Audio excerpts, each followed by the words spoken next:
Hello, कैसे हैं आप लोग। आई होप कि आप लोग अच्छे होंगे। आपकी जो स्टडी चलेगी बहुत ही बेहतरीन चलेगी। तो आज के क्लास में बात करने वाले हैं क्लास 12th के हिंदी को तमाम क्वेश्चन जो आपके एग्जाम में छपने वाला है। ठीक है, तो आप अच्छे तरीका से सारे क्वेश्चन को देखिएगा, क्योंकि जितना क्वेश्चन आपके बीच हम कराएंगे आपके पूरे किताब से निचोड़ क्वेश्चन कराएंगे, इसलिए सारे क्वेश्चन को अच्छे तरीका से देख लीजिएगा और एक भी क्वेश्चन को छोड़ने का कोशिश मत कीजिएगा। ठीक है, और अभी तक हमारे व्हाट्सएप ग्रुप में नहीं जुड़े हैं तो जुड़ने का कोशिश कीजिएगा। डिस्क्रिप्शन में लिंक है, वहाँ नंबर भी है, आपको जिससे इच्छा करे आप वहाँ जुड़ सकते हैं और आप बिल्कुल फ्री लाभ उठा सकते हैं पीडीएफ का। ठीक है ना, तो चलिए बिना टाइम का क्वेश्चन की तरफ बढ़ते हैं। इससे पहले क्लास को लाइक नहीं किया तो क्लास को लाइक कर लेंगे और चैनल को भी सब्सक्राइब कर लेंगे। ठीक है, चलिए 1 नंबर क्वेश्चन आपके स्क्रीन पर मौजूद है मेरे भाई, जल्दी से इसका आंसर टिक आउट कीजिएगा। ठीक है, कहा जा रहा है कि सिपाही की माँ एकांकी के एकांकिका और कौन है। मतलब सिपाही के माँ पाठ को लिखा गया है वो किनके द्वारा लिखा गया है या किन लेखक के द्वारा लिखा गया है, क्वेश्चन का कहने का मतलब है। ठीक है, आप कहिएगा सर हमको पता है कि बाल कृष्ण भट्ट जी ये जो है बातचीत पाठ को लिखे हुए हैं, उदय प्रकाश जो है तिरिच पाठ को लिखे हुए हैं,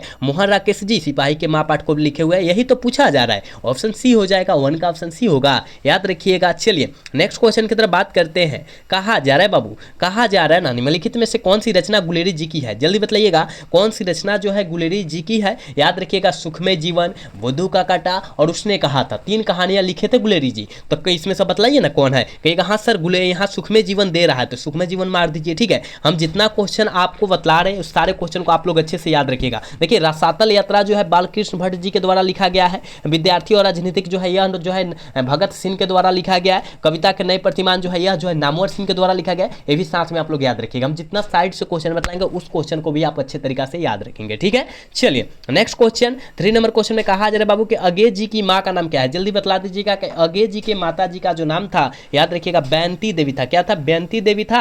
ऑप्शन क्या हो जाएगा, बी हो जाएगा। ठीक है, चलिए अगला क्वेश्चन में कहा जा रहा है कि जयप्रकाश नारायण का निधन कब हुआ था। जल्दी बतला दीजिएगा बाबू कि जयप्रकाश नारायण का निधन जो हुआ था वो कब हुआ था। तो याद रखिएगा 8 अक्टूबर 1979 ईस्वी को हुआ था। लेकिन अगर पूछा जाएगा जन्म कब हुआ था बाबू, जन्म, ठीक है ना, जन्म पूछा जाएगा तो वो भी हुआ था 11 अक्टूबर को। ठीक है, 11 अक्टूबर 1902 को जन्म हुआ था। ठीक है ना, याद रखिएगा 77 साल जिए थे। ठीक है, 77 साल जो है अपने जिंदगी को जो है यापन किए थे। ठीक है, आप लोग अच्छे तरीके से समझने का कोशिश कीजिएगा हम जितना क्वेश्चन आपके बीच करा रहे हैं। ठीक है, और जितने बच्चे अभी तक क्लास को लाइक नहीं किए सारे बच्चे से रिक्वेस्ट है कि क्लास को लाइक कर लेंगे, साथ में चैनल को भी सब्सक्राइब कर लेंगे और अभी तक व्हाट्सएप ग्रुप पे नहीं जुड़े हैं तो जुड़ने का कोशिश करेंगे, डिस्क्रिप्शन में लिंक है। ठीक है, चलिए अगला क्वेश्चन 5 नंबर क्वेश्चन में कहा जा रहा है जयप्रकाश नारायण को मैगसेसे सम्मान कब दिया गया था। जयप्रकाश नारायण जी को मैगसेसे सम्मान 1965 ईस्वी में दिया गया था। कहीं दिया है, कहिएगा हाँ सर ऑप्शन ए में दिखाई दे रहा है, ऑप्शन ए वाला सही हो जाएगा। याद रखिएगा करेक्ट ऑप्शन ए होगा, याद रखिएगा।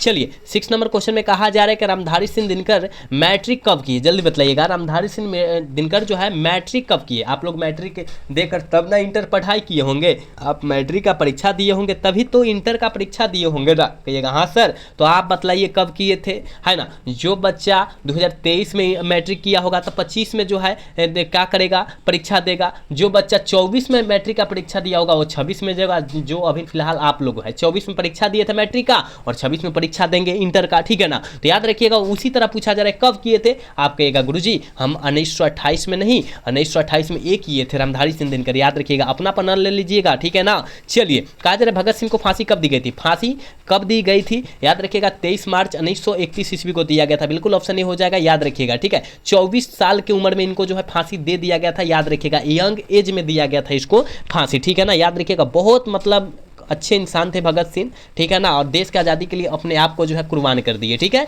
चलिए अगला क्वेश्चन कहा जाए थारन शब्द का शब्द किस शब्द से विकसित हुआ है। थारन शब्द जो है वो किस शब्द से विकसित हुआ था, आप याद रखिएगा थार से। बाबू ऑप्शन बी वाला सही कर लीजिएगा। ठीक है, चलिए 9 नंबर क्वेश्चन में कहा जा रहा है बिहार के सुप्रसिद्ध संस्कृति उत्सव वैशाली महोत्सव का बीजारोपण किसने किया था। बीजारोपण जो है किसने किया था, आप कहिएगा जगदीश चंद्र माथुर। हाँ बिल्कुल ऑप्शन बी हो जाएगा, याद रखिएगा 9 का ऑप्शन बी होगा। ठीक है, चलिए अगला क्वेश्चन 10 नंबर क्वेश्चन में कहा जा रहा है इनमें से कौन सी रचना मोहन राकेश की। जल्दी बताइएगा कौन सी रचना जो है मोहन राकेश जी की। आप कहिएगा मोहन राकेश जानवर और जानवर है, याद रखिएगा ऑप्शन बी हो जाएगा। 10 का ऑप्शन बी होगा, याद रखिएगा। 11 नंबर क्वेश्चन में कहा जा रहा है नामवर सिंह को किस कृति पर साहित्य अकादमी पुरस्कार प्राप्त हुआ था। किस कृति पर जो है साहित्य अकादमी पुरस्कार प्राप्त हुआ था? तो कविता के नए प्रतिमान पर, ठीक है। ऑप्शन ए हो जाएगा, 11 का ऑप्शन ए होगा, याद रखिएगा, ठीक है। चलिए नेक्स्ट क्वेश्चन, 12 नंबर क्वेश्चन में कहा जा रहा है काम्यानी के कवि कौन है? काम्यानी पाठ के कवि जो है पूछा जा रहा है कौन है? आप कहिएगा सर जयशंकर प्रसाद, बिल्कुल ऑप्शन बी होने वाला है, ठीक है। याद रखिएगा 12 का ऑप्शन बी होगा, याद रखिएगा, ठीक है। चलिए 11 नंबर क्वेश्चन में कहा जा रहा है लिरिक्स का प्रयास क्या होता है? लिरिक का प्रयास जो होता है वो क्या होता है बाबू, ठीक है। आप कहिएगा सर प्रगीत होता है, प्रगीत, बिल्कुल ऑप्शन ए होने वाला है, याद रखिएगा। 13 का ऑप्शन ए होगा, याद रखिएगा, ठीक है। चलिए अगला क्वेश्चन 14 नंबर क्वेश्चन में कहा जा रहा है सलाम कहानी के कहानीकार कौन है? काफी ज्यादा बेहतरीन क्वेश्चन है, इसको याद रखिएगा। सलाम कहानी के कहानीकार जो है बाबू, याद रखिएगा ओम प्रकाश वाल्मीकि जी हो जाएंगे, ऑप्शन बी वाला सही हो जाएगा, ठीक है। चलिए 15 नंबर क्वेश्चन में कहा जा रहा है जूठन में चित्रण हुआ है, जूठन पाठ में किसका चित्रण हुआ है? जल्दी बतलाइएगा, ठीक है। आप कहिएगा सर राजनीतिक विषमता का, ठीक है। वहां पर सामाजिक विषमता का जो है वहां पर चित्रण किया गया उस चैप्टर में, ठीक है ना। ओम प्रकाश वाल्मीकि जी जूठन पाठ को लिखे ना उसमें, ठीक है। चलिए अगला क्वेश्चन 16 नंबर क्वेश्चन में कहा जा रहा है कि जायसी जी का जन्म स्थान है, जल्दी बतलाइएगा। मलिक मोहम्मद जायसी जी का जन्म स्थान जो है कौन है, ठीक है। आप कहिएगा सर जायस और अमेठ में पड़ता है, याद रखिएगा, ऑप्शन सी करेक्ट होगा, ठीक है। चलिए अगला क्वेश्चन में कहा जा रहा है सूरदास के दीक्षा गुरु कौन थे? जल्दी बतलाइएगा, काफी ज्यादा बेहतरीन क्वेश्चन है कि सूरदास जी के दीक्षा गुरु जो थे बाबू वो कौन थे? आप कहिएगा वल्लभाचार्य थे, बिल्कुल ऑप्शन सी हो जाएगा। 17 का करेक्ट ऑप्शन सी होगा, याद रखिएगा, ठीक है। नेक्स्ट क्वेश्चन की तरफ बात करते हैं। 18 नंबर क्वेश्चन में कहा जा रहा है कि हनुमान बाहु को तुलसीदास की किस कृति पर एक अंग माना जाता है? किस कृति पर एक अंग माना जाता है? आप इसको याद रखिएगा, कवितावली, ठीक है। कवितावली याद रखिएगा, ऑप्शन सी हो जाएगा। 18 का ऑप्शन सी होगा, ठीक है। चलिए 19 नंबर क्वेश्चन में कहा जा रहा है तुमुल को लाहा कलम में कविता किस महाकाव्य का अंश है? किस महाकाव्य का अंश है? आप कहिएगा सर काम्यानी, बिल्कुल ऑप्शन बी हो जाएगा, याद रखिएगा। 19 का बबुआ बी ऑप्शन हो जाएगा, याद रखिएगा। जितने बच्चे मेरे क्लास को देख रहे हैं सारे बच्चे से रिक्वेस्ट है कि क्लास को बाबू लाइक कर लीजिए, क्योंकि आप सभी के लिए हम लोग काफी ज्यादा मेहनत करते हैं, लेकिन आप लोग जो है क्लास को लाइक नहीं करते। तो सारे बच्चे से रिक्वेस्ट है कि क्लास को लाइक करेंगे, साथ में चैनल को भी सब्सक्राइब करेंगे, ठीक है ना। चलिए अगला क्वेश्चन 20 नंबर क्वेश्चन में कहा जा रहा है शमशेर बहादुर सिंह का जन्म कहाँ हुआ था? जल्दी बताइएगा कि शमशेर बहादुर सिंह का जो जन्म हुआ था बबुआ वो कहाँ पर हुआ था? तो याद रखिएगा क्या, देहरादून में हुआ था, ठीक है। देहरादून में हुआ था, 20 का ऑप्शन ये हो जाएगा, याद रखिएगा, ठीक है। अगला क्वेश्चन 21 नंबर क्वेश्चन में कहा जा रहा है ज्ञानपीठ पुरस्कार से सम्मानित रचना है। जल्दी बताइएगा ज्ञानपीठ पुरस्कार से सम्मानित रचना जो है वो कौन रचना है? ठीक, आप कहिएगा सर उर्वशी, उर्वशी, उर्वशी, याद रखिएगा। ये जो है ज्ञानपीठ पुरस्कार से सम्मानित रचना जो है दिनकर जी को किया गया था, ठीक है ना, याद रखिएगा। चलिए अगला क्वेश्चन कहा जा रहा है खारा का विलोम शब्द क्या होता है? विलोम शब्द का मतलब जो होता है उल्टा और खारा का खोटा हो जाएगा, ठीक है। ऑप्शन ए हो जाएगा, 22 का करेक्ट ऑप्शन ए होगा बबुआ, याद रखिएगा, ठीक है। चलिए नेक्स्ट क्वेश्चन 23 नंबर क्वेश्चन में कहा जा रहा है कि विद्यालय का संधि विच्छेद क्या होता है? तो बबुआ को पता होगा कि विद्या जोड़ आलय होता है। क्या होता है? विद्या जोड़ आलय, ठीक है ना। आलय विद्यालय का संधि विच्छेद होता है, ठीक है। कहीं दिया है कि हाँ सर विद्या जोड़ आलय, ऑप्शन बी में दिया है, ठीक है। ऑप्शन बी में दिया है, ऑप्शन बी वाला सही हो जाएगा 23 का, ठीक है। चलिए 24 नंबर क्वेश्चन में कहा जाए समाज का विशेषण क्या होता है? समाज का विशेषण सामाजिक होता है। सामाजिक कहाँ लिखा है? ऑप्शन ए में लिखा है, ऑप्शन ए वाला सही हो जाएगा। 24 का करेक्ट ऑप्शन ए हो जाएगा, जो बबुआ ऑप्शन ए टिक करा है बिल्कुल सही होगा, याद रखिएगा, ठीक है। चलिए 25 नंबर क्वेश्चन में कहा जा रहा है कि घुटना टेढ़ना मुहावरा का अर्थ क्या होता है? घुटने टेढ़ना मुहावरा का अर्थ जो होता है हार मानना होता है। क्या होता है? हार मानना होता है, बिल्कुल ऑप्शन ए हो जाएगा 25 का, ठीक है। 26 नंबर क्वेश्चन में कहा जा रहा है संपूर्ण क्रांति के रचनाकार कौन है? जल्दी बताइएगा कि संपूर्ण क्रांति के रचनाकार कौन है, ठीक, जल्दी से बतला दीजिए, सारे बच्चे को पता है। संपूर्ण क्रांति जयप्रकाश नारायण, संपूर्ण क्रांति जयप्रकाश नारायण, बिल्कुल ऑप्शन सी हो जाएगा, ठीक है। चलिए 27 नंबर क्वेश्चन में कहा जा रहा है उदंड का विलोम शब्द क्या होता है? उदंड का विलोम शब्द जो होता है विनम्र होता है। क्या होता है? विनम्र होता है, बिल्कुल ऑप्शन ए हो जाएगा। 27 का करेक्ट ऑप्शन ए होगा, याद रखिएगा, ठीक है। नेक्स्ट क्वेश्चन 28 नंबर क्वेश्चन में कहा जा रहा है उसने कहा था किस प्रकार की कहानी है? उसने कहा था किस प्रकार की कहानी है? कर्म प्रधान कहानी है, याद रखिएगा। धर्म मारिएगा गलत हो जाएगा, कर्म मारना है, ठीक है।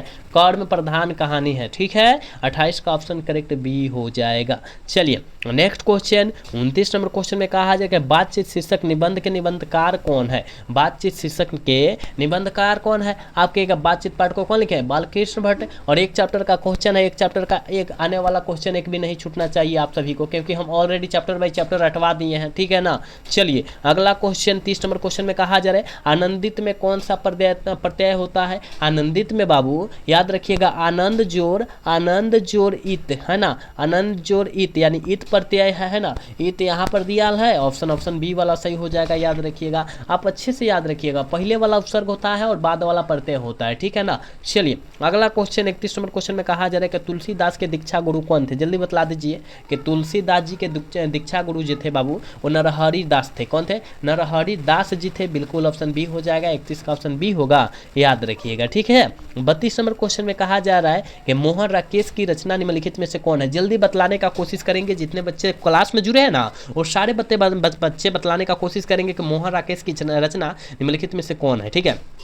आप कहिएगा सिपाही के माँ पाठ को लिखा गया है मोहन राकेश जी के द्वारा ही लिखा गया है, यानी ऑप्शन ए वाला सही हो जाएगा। उसने कहा था गुलरी जी के द्वारा लिखा गया है। ओ साधनीरा जगदीश चंद्र माथुर जी के द्वारा लिखा गया है। प्रगति और समाज जो है नामवर सिंह के द्वारा लिखा गया है, याद रखिए ना, इस सारा क्वेश्चन याद रखिए, हम बतला रहे तो ठीक है ना। चलिए कहा जा रहा है आजकल में कौन सा समाज है, हमने बतलाया था माता पिता भाई बहन पाप पुण्य दाल भात, जहाँ बीच में ऐसा शब्द आए और जितना हमने शब्द बोला अगर ऐसा शब्द आए तो उसमें द्वंद्व समास मार देना, क्योंकि जितना हाइफन दिखाई देता है उसमें द्वंद्व समास होता है, आप उसको याद रखेंगे। चलिए अगला क्वेश्चन कहा जाए सूरसागर के कवि कौन है, जल्दी बताइएगा। सूरसागर के कवि कौन है, ठीक है। आप कहिएगा सर सूरसागर के कवि सूरदास है, ठीक है, ऑप्शन बी वाला सही हो जाएगा, 34 का ऑप्शन बी होगा, याद रखिएगा। 35 नंबर क्वेश्चन में कहा जा रहा है खून की पसीना एक का नाम हमरा का अर्थ क्या होता है। खून पसीना अभी एक कर रहे हैं आप लोग, ठीक है। जितने बच्चे क्लास कर रहे हैं मतलब कि जितने बच्चे बिहार बोर्ड की तैयारी कर रहे हैं, खून पसीना एक कर रहा है मतलब बहुत ज़्यादा मेहनत कर रहा है, बहुत ज़्यादा परिश्रमी कर रहा है, याद रखिएगा। तो बहुत ज़्यादा परिश्रमी करना होता है, बिल्कुल ऑप्शन बी हो जाएगा, ठीक है। चलिए 36 नंबर क्वेश्चन में कहा जा रहा है उपवास में कौन सा उपसर्ग है, उपजोरवास, ठीक है ना। उपवास में संधि विच्छेद जो हो जाएगा उपसर्ग हो जाएगा, याद रखिएगा, ऑप्शन ए वाला सही हो जाएगा। 36 का ऑप्शन ए होगा, याद रखिएगा। 27 नंबर क्वेश्चन में कहा जा रहा है सकार का विलोम शब्द है, जल्दी बताइएगा सकार का विलोम शब्द क्या है, जल्दी बतला दीजिएगा कि सकार का विलोम शब्द क्या होता है। तो आप कहिएगा सर सकार का विलोम शब्द हमको पता है वो निराकार होता है, बिल्कुल ऑप्शन ए हो जाएगा, याद रखिएगा। 37 का ऑप्शन वा ए हो जाएगा, याद रखिएगा। 38 नंबर क्वेश्चन कहा जा रहा है कि हाथ पैर कौन सा शब्द है, हमने बतलाया जहाँ बीच में है डंटवा दिखाई नहीं हाई फानवा दिखाई दे इसे द्वंद्व समास करते हैं, बिल्कुल ऑप्शन ए हो जाएगा, याद रखिएगा। चलिए 39 नंबर क्वेश्चन में कहा जा रहा है कामचोर में कौन सा समास है, जल्दी बताइएगा। कामचोर मतलब काम से चोर, क्या बाबू काम से चोर कहिएगा, ठीक है ना, काम से चोर, कामचोर को, ठीक है। तो से जो है कारक का चिन्ह है और जहाँ कारक का चिन्ह दिखाई देगा तो पुरुष समास हम लोग आंख मूंद के टिक आउट कर देंगे, ठीक है। 40 नंबर क्वेश्चन है बाबू कहा जा रहा है आत्मा का विशेषण क्या होता है, आत्मा का विशेषण आत्मीय होता है, ठीक है ना। और पूछा जाएगा कि जात का विशेषण पर्वत का विशेषण, तो जात का जातीय होता है, पर्वत का पर्वतीय विशेषण होता है, समाज का सामाजिक विशेषण होता है, इतिहास का ऐतिहासिक विशेषण होता है। आप इसको याद रखिएगा, जितना हम साइड से क्वेश्चन की चर्चा कर रहे हैं उस सारे क्वेश्चन को आप याद रखिएगा, ठीक है ना। तो याद रखिए अभी तक जो बच्चे क्लास को मेरे लाइक नहीं किए सारे बच्चे से रिक्वेस्ट है कि आप लोग क्लास को लाइक कर लीजिए और साथ में चैनल को भी सब्सक्राइब कीजिए, ठीक है, क्योंकि जब भी मैं क्लास कराऊँ आपके बीच नोटिफिकेशन तुरंत पहुंच जाए, ठीक है। और अभी तक जितने बच्चे क्लास में नहीं जुड़े हैं मतलब व्हाट्सएप ग्रुप में नहीं जुड़े हैं तो सारे बच्चे जुड़ जाइएगा, वहाँ बिल्कुल फ्री में आपको PDF प्रोवाइड किया जाएगा, डिस्क्रिप्शन में लिंक है, जाकर जुड़िए, क्लिक कीजिए, ठीक है। चलिए 41 नंबर क्वेश्चन में कहा जा रहा है नयन का संधि विच्छेद क्या होता है, नए जोर अन होता है, कहाँ दिया है सर कहिएगा, ऑप्शन ए में दिया है, ऑप्शन ए वाला सही होगा, ठीक है। चलिए 42 नंबर क्वेश्चन में कहा जा रहा है जिसने पुरुष से दीक्षा ली हो उसके लिए एक शब्द कहा जाता है, जिसने गुरु से दीक्षा ली हो उसके लिए एक शब्द बाबू क्या कहा जाता है, हम कहेंगे दीक्षित, शिक्षित नहीं दीक्षित कहिएगा, बिल्कुल ऑप्शन बी होगा, ठीक है। चलिए 43 नंबर क्वेश्चन में कहा जा रहा है बाबू कि हार जीत कविता किस कविता संग्रह से ली गई है, हार जीत कविता जो है उस किस कविता संग्रह से ली गई, कहीं नहीं वहीं से ली गई है, बिल्कुल ऑप्शन नहीं हो जाएगा, 43 का ऑप्शन नहीं होगा, याद रखिएगा। 44 नंबर क्वेश्चन में कहा जा रहा है निंदा का विलोम शब्द क्या होता है, निंदा का विलोम शब्द क्या होता है, स्तुति होता है, कहिएगा हाँ गुरुजी स्तुति होता है, बिल्कुल ऑप्शन नहीं हो जाएगा, याद रखिएगा। आपके एग्जाम में यह क्वेश्चन कई बार आ चुका है, इसको याद रखेंगे, ठीक है। चलिए 45 नंबर का आंसर बताइएगा लंबोदर में कौन सा समास है, जिसका लंबा है उधर लंबोदर बोलते हैं और लंबोदर जो है गणेश जी को बोलते हैं, यानी ऑप्शन बी सी वाला सही हो जाएगा। जहां भगवान का नाम बौद्ध हो वहां बहुव्रीहि समास आंख मूंद कर आपको टिक आउट करना होगा, तो करना होगा, ठीक है। चलिए अगला क्वेश्चन की तरफ बात करते हैं बाबू के धरती का विलोम शब्द क्या होता है, विलोम शब्द का मतलब जो होता है बाबू उल्टा शब्द होता है, तो धरती का विलोम शब्द आकाश हो जाएगा, ठीक है, ऑप्शन ए वाला सही हो जाएगा, ठीक।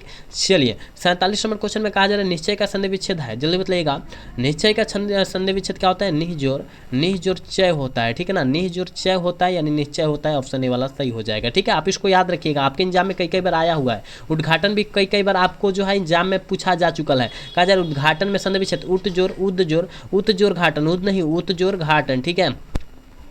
घाटन, घाटन उद्घाटन का संधि विच्छेद, ठीक है, ऑप्शन सी सही हो जाएगा।